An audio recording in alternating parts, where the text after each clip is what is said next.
بسم اللہ الرحمن الرحیم۔ ویورز، آپ دیکھ رہے ہیں نیوز ٹو یو، امید ہے آپ خیریت سے ہوں گے۔ نواز شریف کی وطن واپسی اور استقبال کے حوالے سے کچھ چیزیں آپ کے ساتھ جو اپڈیٹ ہیں وہ شیئر کریں گے۔ پھر جو تحریک انصاف کے ایک کارکن ہیں جو کہ 9 مئی کے سانے میں ملوث ہیں، ان کا ایک کمسن بیٹا انتقال کر گیا جو بیمار تھا، اس حوالے سے بات کریں گے کیونکہ انتہائی دکھ اور افسوس والا واقعہ ہے۔ اور تیسرا جو ہے وہ آج بھی ملاقات ہوئی، اس کا تھوڑا سا احوال بتائیں گے۔ بشریٰ بی بی کی جو ملاقات آج ہوئی ہے عمران خان کے ساتھ اٹک جیل میں، تو وہ اس ملاقات کے حوالے سے بھی کچھ چیزیں آپ کے ساتھ جو ہے وہ شیئر کریں گے۔ سب سے پہلے تو نواز شریف کی جو وطن واپسی ہے اس کے حوالے سے جو ہے وہ آپ کو آگاہ کر دیں کہ اب یہ فیصلہ کیا گیا سیکیورٹی وجوہات کی وجہ سے کہ نواز شریف جو ہے وہ ایئرپورٹ پر جب اتریں گے تو ایئرپورٹ پر جو مرکزی قائدین ہوں گے مسلم لیگ نون کے، وہی ان کا استقبال کریں گے۔ کارکنوں کو ایئرپورٹ پر جمع ہونے سے روک دیا گیا ہے اور ان کو کہا گیا ہے کہ وہ جلسہ گاہ میں موجود رہیں۔ مینار پاکستان یہ جلسہ کرنے جا رہے ہیں نواز شریف کی آمد کے موقع پر، تو نواز شریف کو ہیلی کاپٹر کے ذریعے علامہ اقبال انٹرنیشنل ایئرپورٹ سے جلسہ گاہ جو ہے وہ لے جایا جائے گا،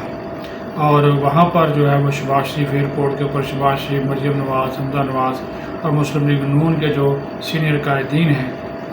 اور صوبائی قائدین ہیں وہ ایئرپورٹ کے اوپر صرف جو ہے وہ ان کے استقبال کے لیے موجود ہوں گے۔ تو یہ ایک بڑا شو ہوگا 21 اکتوبر کو مینار پاکستان پہ جو مسلم لیگ نون جو ہے وہ کرنے جا رہی ہے، اور اس سے اندازہ بھی ہو جائے گا، پتہ بھی چل جائے گا کہ نون لیگ کتنے پانی میں ہے، عوام ان کے ساتھ ہیں یا نہیں ہیں۔ اور نواز شریف کا استقبال جس طرح ہوتا ہے تو وہ بھی ایک اندازہ جو ہے وہ ہو جائے گا، کیونکہ مینار پاکستان کو بھرنا اور پھر وہاں پہ جلسہ گاہ کو بھرنا یہ کوئی آسان نہیں ہے۔ تو ظاہر ہے اس سلسلے میں اس وقت جتنی بھی ہمدردیاں ہیں ہمارے چاہنے والوں کی، ہمارے دوستوں کی،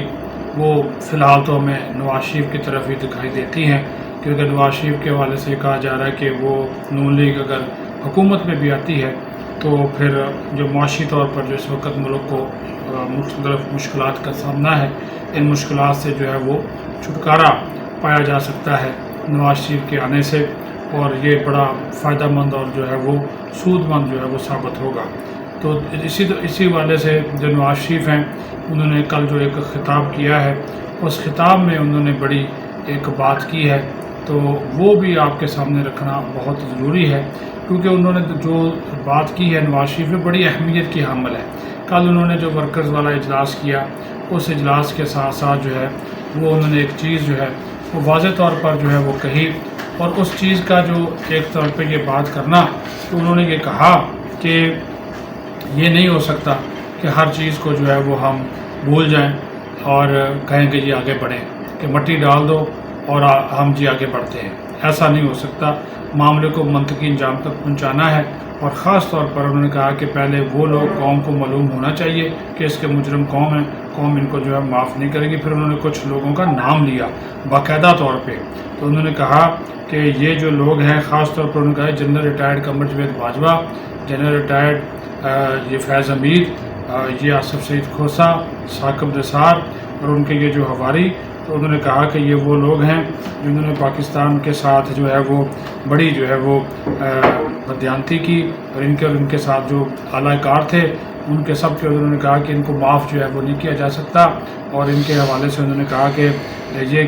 کیونکہ ان لوگوں نے ہمارے لوگوں کو مختلف پارٹی رہنماؤں کے نام لیے کہ انہوں نے کہا کہ ان کو جو ہے وہ سزا ملنی چاہیے۔ تو نواز شریف نے واضح طور پر کہا کہ ویسے وہ انتقام کے اوپر یقین نہیں رکھتے، وہ ذاتی طور پر نہیں، بلکہ انہوں نے چونکہ ملک کو نقصان پہنچایا تو ملک کو نقصان پہنچانے والوں کے خلاف کارروائی جو ہے وہ لازمی طور پر ہونا چاہیے، اور قوم کو پتہ ہونا چاہیے کہ ان کے مجرم قوم ہے، اور قوم کو ان کو معاف بھی نہیں کرنا چاہیے۔ تو نواز شریف کے کہنے کا مطلب یہ تھا کہ اگر اقتدار میں آ جاتے ہیں تو پھر ظاہر ہے ان کی جو ہے وہ ان جنرل شخصیات کے انہوں نے نام لیے ہیں، General retired Qamar Javed Bajwa, General Faiz ul Islam, General فیض حمید، اور پھر یہ نثار اور آصف سعید خوزہ، ان کے حوالے سے پھر نواز شریف جو ہے وہ واقعی فیصلہ کرنے کی اگر طاقت رکھتے ہوئے تو اگر ان کو کٹہرے میں لانے میں کامیاب ہو جاتے ہیں، جس طرح کے ان کے عزائم سامنے آئے ہیں، تو یہ بہت بڑی جو ہے وہ بات ہوگی۔ اور پھر نواز شریف کی جانب سے یہ کہا کہ بات بھی کہا گیا کہ جن لوگوں نے اس ملک کو اس نوبت تک پہنچایا، اس حال تک پہنچایا ہے،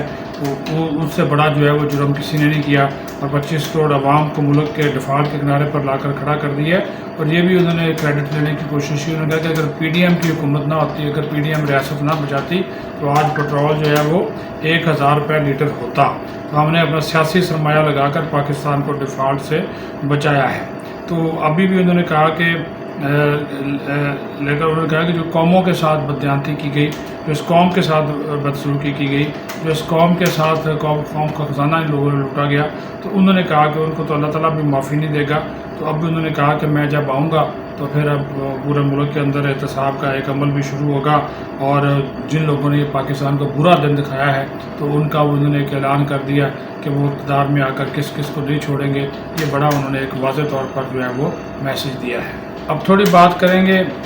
ایک بچہ، کم عمر بچہ عمار فاروق، معصوم عمار فاروق،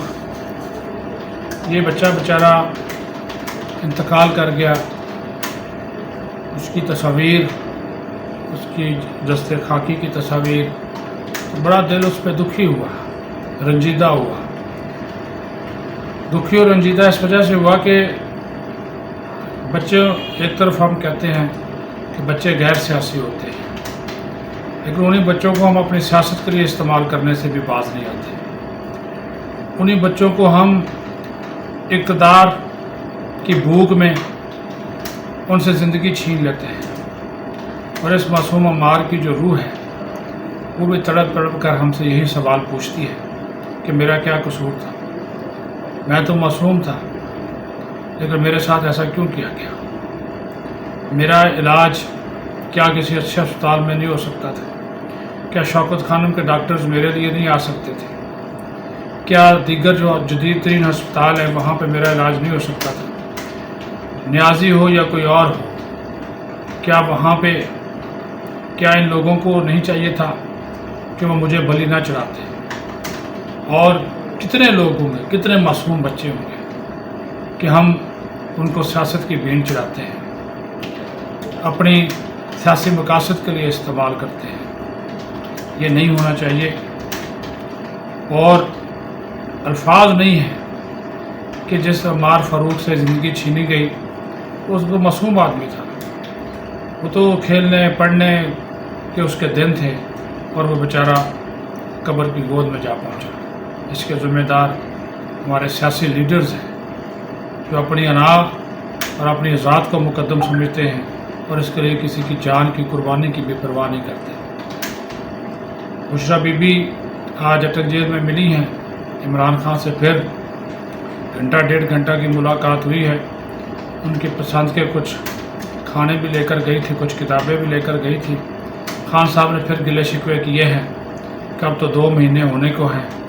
کوئی راستہ نکلا ہے کہ نہیں نکلا؟ تو بشریٰ بی بی تو کہہ رہی ہیں کہ راستہ تو ابھی تک نہیں نکلا۔ تو خان صاحب جو کہتے ہیں نہیں بڑے حوصلے میں ہیں، اور بڑا وہ جناب اپنے آپ کو، ان کا مرال بلند ہے، ایسا کچھ نہیں ہے، ٹوٹے ہوئے ہیں۔ اور بشریٰ بی بی نے بھی ان کو یہ بات بتائی ہے کہ انہوں نے جن سے بھی رابطے کیے ہیں وہاں سے کوئی اچھا جواب نہیں آیا ہے۔ مایوس ہوئے، پھر انہوں نے کہا چلے اچھا جو بھی کھانا شانے کے بارے میں پوچھا، انہوں نے کہا جی اب بہتر ہے، چیزیں جو ہم مانگتے ہیں وہ ہمیں مل جاتی ہیں۔ جیل والوں کے سلوک کی بھی تعریف کی کہ پہلے وہ چیزیں نہیں ہوتی تھیں، لیکن اب جیل کا عملہ میرے سے شناسا ہو گیا ہے، خیال جو ہے وہ زیادہ بہتر طریقے سے وہ جو ہے رکھا جاتا ہے۔ تو بشریٰ بی بی نے بھی بتایا کہ وہ کوشش کر رہی ہیں کہ چلے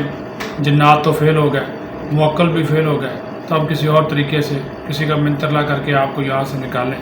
آپ کی ضمانت کا کیس بھی انہوں نے کہا کہ 24 تک جو ہے وہ 24 کو اس کی سماعت ہے، وہ لگ جائے گا۔ باقی سائفر کا کیس کے بارے میں بتایا، فارن فنڈنگ والے جو کیسز ہیں اس کے بارے میں بتایا، نیب والا جو کیس ہے اس کے بارے میں انہوں نے بتایا، یہ جو القادر ٹرسٹ کا ہے یہ کیسز بھی چل رہے ہیں، تو یہ کیسز بھی آنے والے دنوں میں ان کے حوالے سے بڑا اہم فیصلہ کرنے والے ہیں۔ اپنا خیال رکھیں. بہت شکریہ.